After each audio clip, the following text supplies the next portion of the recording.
Welcome everyone to this week's edition of Opp Watch as CF Montreal prepares themselves to face DC United for the second time this season, but this time at Stade Saputo. This week we are joined by Dave Johnson, the play-by-play for DC United. How are we doing today, Dave? Doing well, doing well. Looking forward to Saturday night because DC United is desperate for some joy. But Montreal, you got the 1-1 result against Atlanta. You beat New England. I think you're probably in better form right now than DC is. Again, this season has gone pear-shaped. 4 games unbeaten to start the season, and we're thinking, this will get some momentum. And this team has not won since May 31st. So it's a difficult period, a change of coaches. We might see the debut of our new coach, Rene Weiler, on Saturday in Montreal, maybe. So we'll see. Yeah, well, that's what I wanted to talk to you about right away, right? Because the first time we faced off against DC United, it feels like it was almost 5 years ago, but it was only like around five and a half months ago. That game ended at a draw at Audi Field. At that point, things weren't looking too bad for DC United. As you mentioned, they hadn't lost a game at that point, and it was a tie. Fast forward to August to today, and DC United are in last place right now, right under CF Montreal. What happened, man? What happened this season for DC United?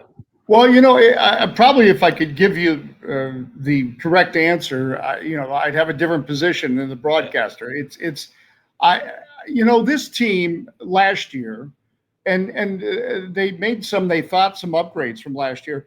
This team last year, DC United, just missed the playoffs on goal difference. It came down to the final, game of the season. And also, if the team had just done better at home, it would have been in the playoffs last year. So based on that, you're thinking, all right, make a couple adjustments. It'll be Troy Lessane's first full year in charge, really, because he was hired late. He got a full season last year, but it was very late that he came in. And so you're thinking, okay, this team is not built to contend, but it has, or when I say contend, it's contend for playoffs. I think in MLS, you never know what can happen. I always point to 2010 when Colorado and FC Dallas ended up in MLS Cup. Nobody saw that coming. So you just make the playoffs and surprises can happen. Again, another curious point that made us think this year was going to be better. Christian Benteke was the Golden Boot winner last year. I never looked this up, but there can't be many situations where the team with the Golden Boot winner doesn't make the postseason. So, having said all that, as I'm giving you a very long-winded answer to a very simple question, but I'm just trying to give you the backdrop. You start the season 4 games unbeaten, and you're thinking, okay, there could be something here, momentum built on what they tried to create last year. Then they had a bad loss in San Jose. They had a bad loss in Orlando, but they always bounce back from that. The last win I referenced was a 2-1 win over FC Cincinnati. That's a quality victory on the road. But a week later, they lost 7-1 at home to Chicago. Oh my God! Yes. And to be honest, for whatever reason, I don't, look, players move on from game to game, but I don't think that's still in their heads that they lost 7-1. But having said that, that seems to be the point where it just has not been. You don't have the same optimism because they're not creating the chances, quite frankly, necessary. And I'm not breaking any news here. We're seeing that this team cannot, score over a goal a game, and you're not going to win games like that. Yeah, and that's definitely last time when we spoke about DC United at the beginning of the year, I said it right. Christian Benteke is like a cheat code. He literally can do anything, and he's dominated the CF Montreal back line year after year, game after game. He just seems to have a number on the back line. So this time around, CF Montreal has decided to sign a few bigger center backs. I don't know specifically I don't think it's specifically about Christian Benteke, but height was needed there. But in any case, what are the fans' vibe in Washington D.C. right now about this team? Well, it's very difficult. DC United, is one of the founding members of Major League Soccer. It was at one point considered the most decorated. I think the Galaxy have probably surpassed us now, but most decorated club in North American soccer history. Won 4 MLS Cups, but has not won an MLS Cup since 2004. Has not made the postseason since 2019. So it is a very frustrated fan base. We just had a get together with the fans, and our new coach Rudy Weiler, who's coming in with a great track record wherever he's been, but he doesn't want to talk about that because he knows that unless he has success with DC United fans, they don't care what he did in Switzerland or in Belgium or in Egypt or all these other places. But it's a period of time where we you cannot. There's no way to spin the situation DC United's in right now. It's in last place. It is playing like a last place team, quite frankly. So it is a very frustrated fan base, and that's why I love connecting with you and on Montreal, because Washington and Montreal have always been great soccer cities. Now I'm old enough, and I know you're not because you're a young guy, but I'm old enough. I grew up with the North American Soccer League. Yeah. And the Washington Diplomats. We had Johan Cruyff, and we had 50,000 for a game against the Cosmos in 1980. La Manique de Montreal. That was a couple of years. They were just an amazing draw. And then I'm not Canadian, but I know enough to know that the worst mistake they made was they said, well, we're going to make Montreal Team Canada, no longer Manique, call them Team Canada. And I may not be the smartest guy in the world, but last I heard at the time, and this is the 80s, Quebec was talking about seceding from Canada. So I didn't see how that was a great marketing move. But I'm getting off track here. My point being, and I saw the Supra de Montreal play at Claude Robillard Stadium in the late 80s. I did so many games with, in the Saputo family, starting the Montreal Impact back in the old A-League.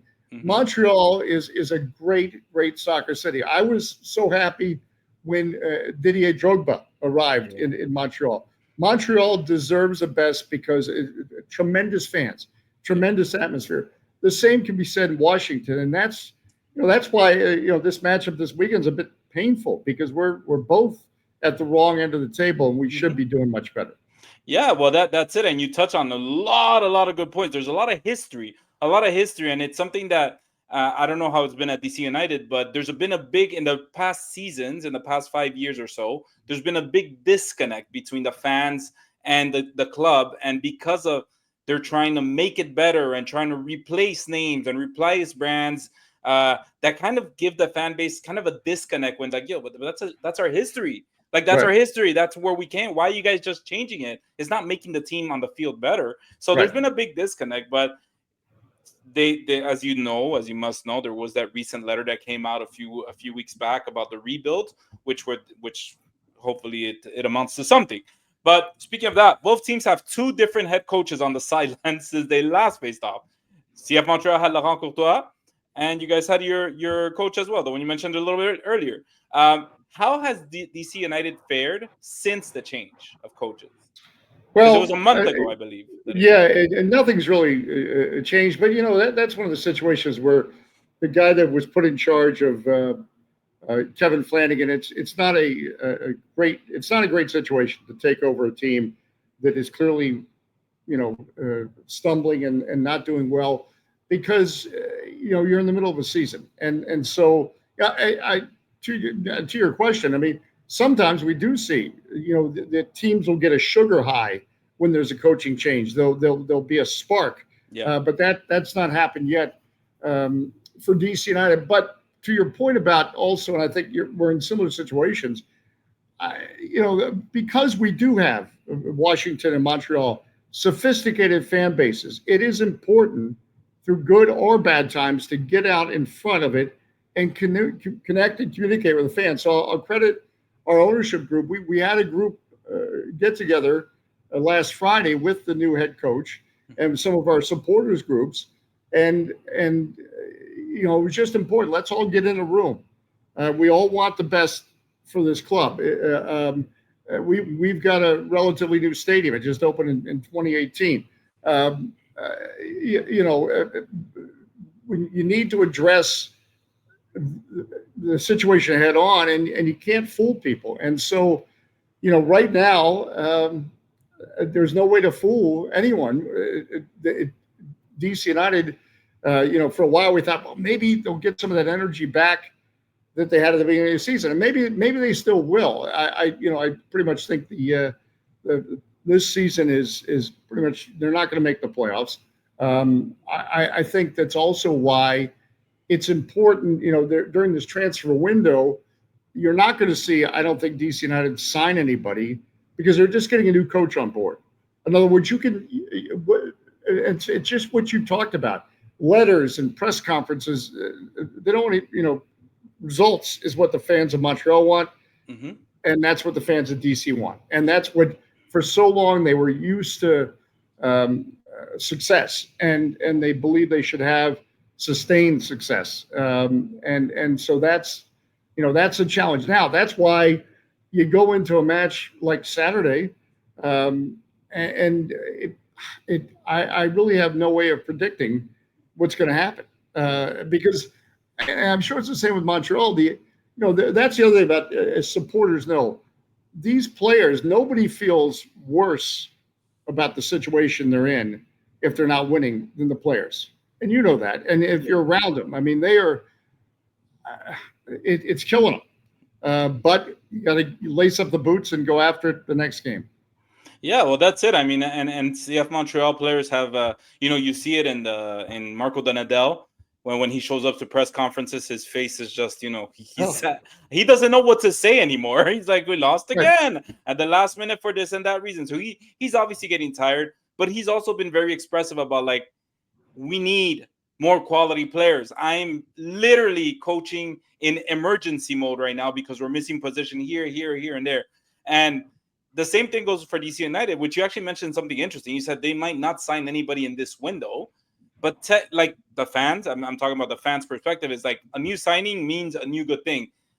It must be pretty heavy if they're hearing like, oh, there's no big signing, there's no important signings, at least to finish the season, right? I can only imagine that affects the fans' mood around the team towards the end of the season.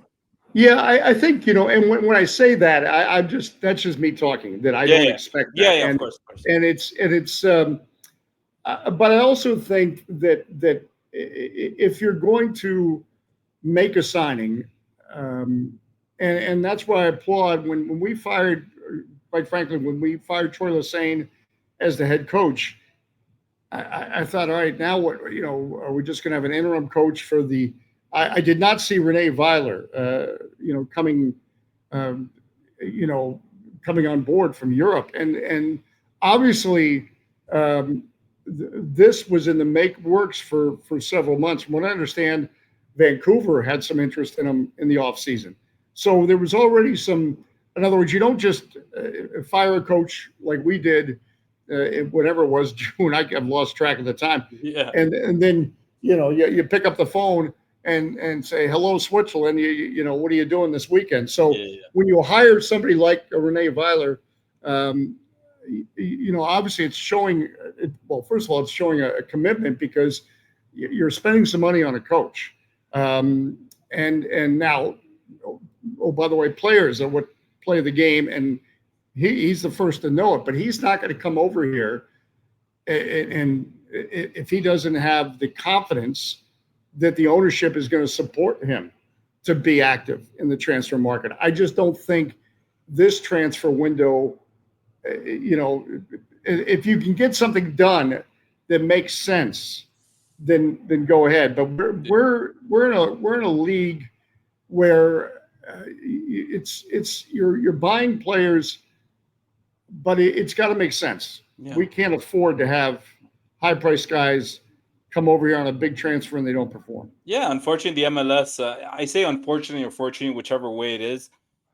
You pick up players that the most ideal scenario, Dave, of picking up players or transferring players in is a player that already knows the league and knows what to expect of the league. Because when you bring in big names, big money from even coaches, it's very rare that coaches come to the league and they say, I know it all. I know soccer.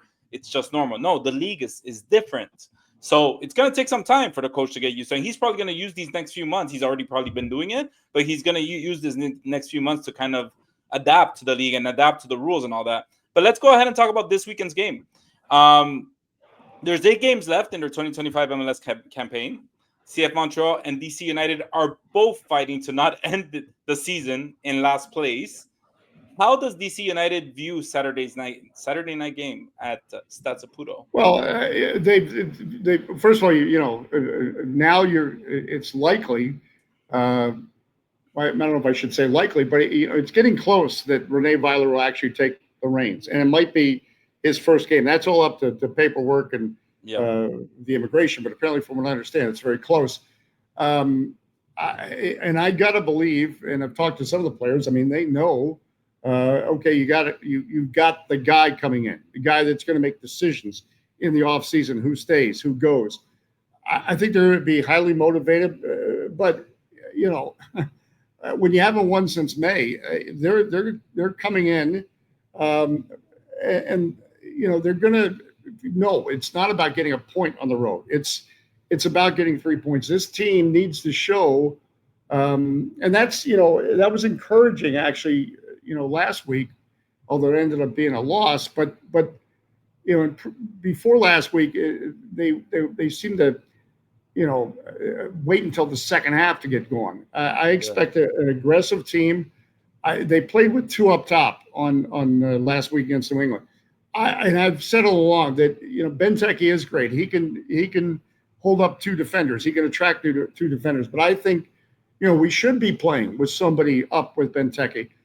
And I think that's been one of the issues for DC and not scoring. It's yes, you can have, a Christian Benteke who can score, but you need bodies in the box. It's a very simple concept, but that it's really look, our goal scoring situation represents itself. We're just not scoring more than 1 goal a game, and you're not going to win many games like that. No. So they've got to be aggressive. They have a home game against Miami August 23rd. So if I'm in the player's mindset, I want to come back to DC with a little joy, a little sugar for the fans to say, okay, we put on a complete performance. So they're going to be motivated on Saturday. Awesome. So we have your predicted lineup. Obviously, this can change depending on the upcoming injury report.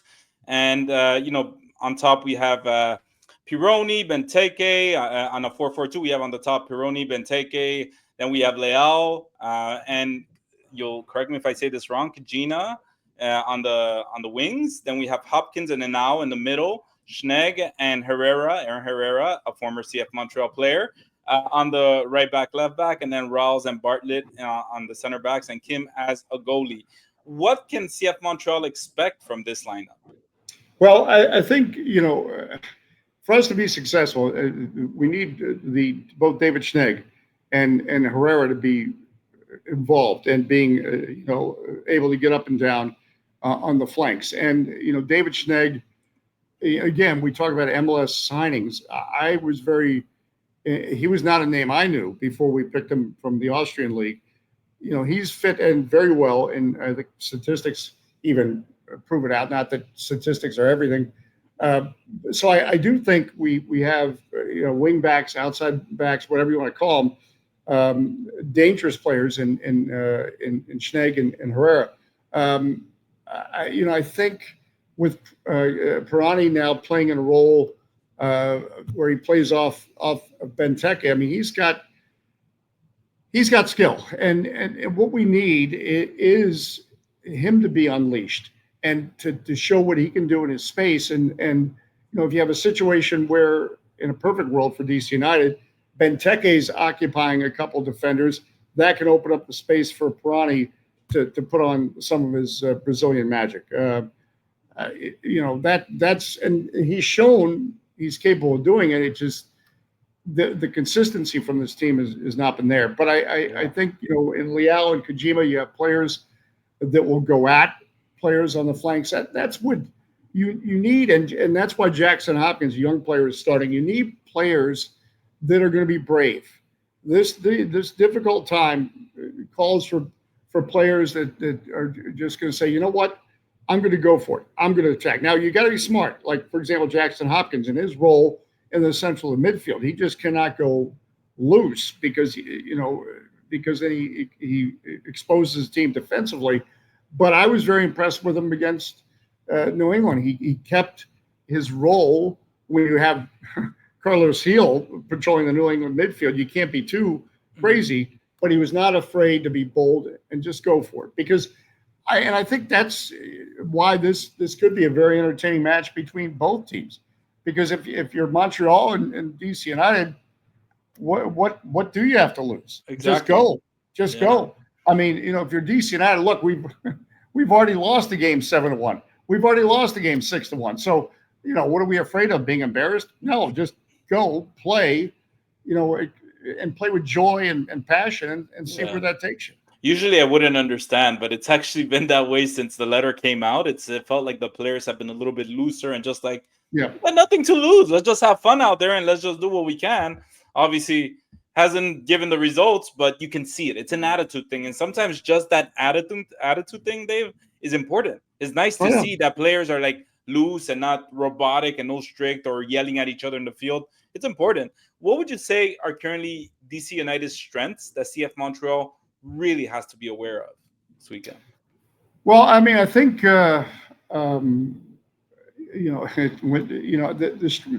they certainly have to be aware of as we mentioned, with Benteke up there and having to deal with him and his quite frankly. But again, we should be better on set pieces, quite frankly, with Benteke as an option. So that, there should be some concern on Montreal's part on that. I think for Montreal, they're going to be facing a DC United team that has been better defensively, but that again, it's a low bar right now for DC United. So it's a team that certainly Montreal quite frankly shouldn't fear, and not that you should fear any team, but that's why I'm looking forward to Saturday. I think there's going to be some interesting matchups. I think if Montreal can limit what David Schnegg and Herrera and some of the freedom they have on the flanks, I think that'll help negate what DC United does, because Benteke is great, but if you don't provide him the service, he can't be great. Yeah, you're absolutely right, and that's what Aaron Herrera was so great at when he was here at CF Montreal. Yeah. Obviously, things change. Things always change. We see that with Giacomo Vrioni coming from New England, all these players coming from other teams that change. And now we want to move on to the other part, right? Because we talked about their strengths. Now, what are some weaknesses that Montreal could exploit from DC United? Well, I think DC United, while the players certainly express confidence, I think that that it is a team that, and why wouldn't it be?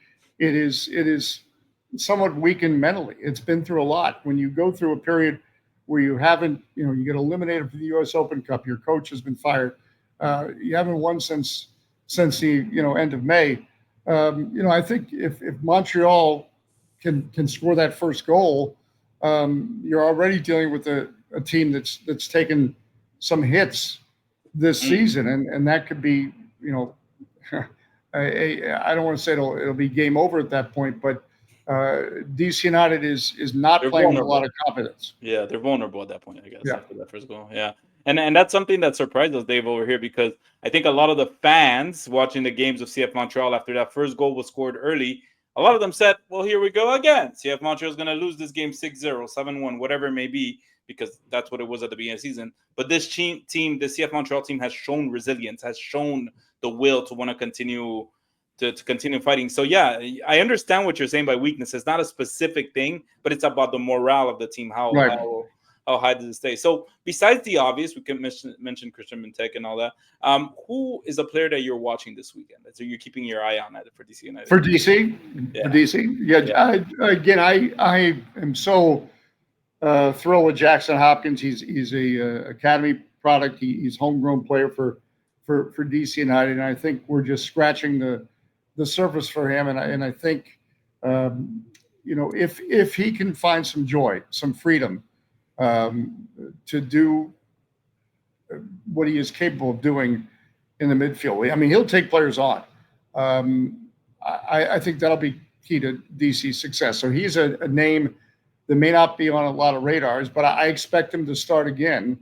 And I think if DC is going to have success, he's got to continue to show that freedom, that ability to express. That's what soccer, football is all about. If yes, you have tactics and systems and all that kind of stuff, but when the players are at their best, or when they feel like they're really expressing their true selves on the field. And I know that sounds like a lot of theory, but I really believe that. Yeah, no, it's a very good very, very good thing to see from a player, right? So what's your score prediction? The moment that well,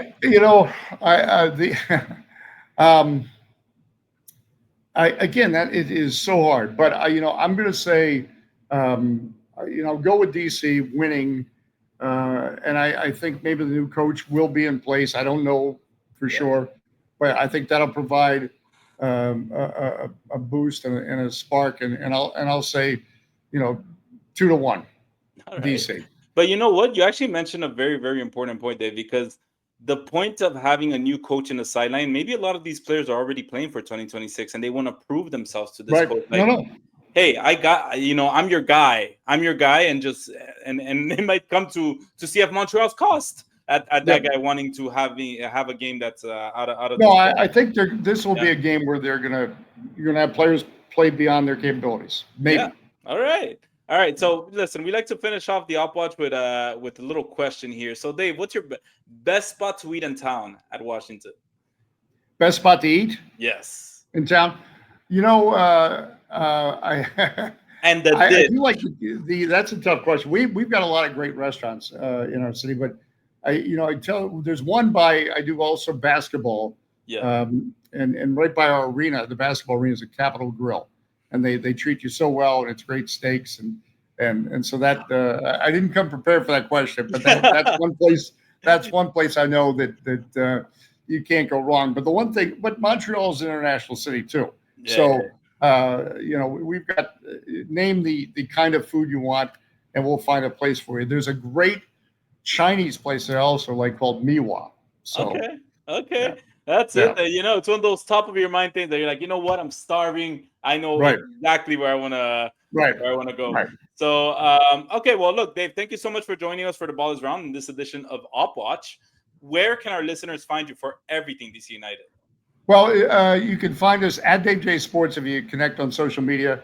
We're on the iHeartRadio app, the DC United broadcast on the iHeartRadio app. So if you get a chance, I invite you to listen to that. I love connecting with all the Canadian teams, and again, I tell people all the time, and I'm U.S. I root for Canada. In 1986, Canada was actually the team that made the World Cup. Yes. It was ahead of the United States. So I think what we're about to experience. I never thought that I'd see 2 World Cups in my lifetime in the United States. I just hope everyone in Montreal and all through Canada realizes what we got coming here, and this is a change. And I'm thrilled. I keep up with the Canadian Premier League. I know the Whitecaps are playing the Forge tonight in the Canada Championship. So it's important. We have come so far. We have come so far as a soccer country, becoming both countries soccer countries. I mean, obviously in America it's more football or baseball traditionally, and of course hockey in Canada. But it's so great to see the strength of soccer in Canada. But Montreal has always been a guiding light when it comes to that. That's incredible. That's incredible. Thank you, Dave. And thank you. And may the best team win this weekend. All right.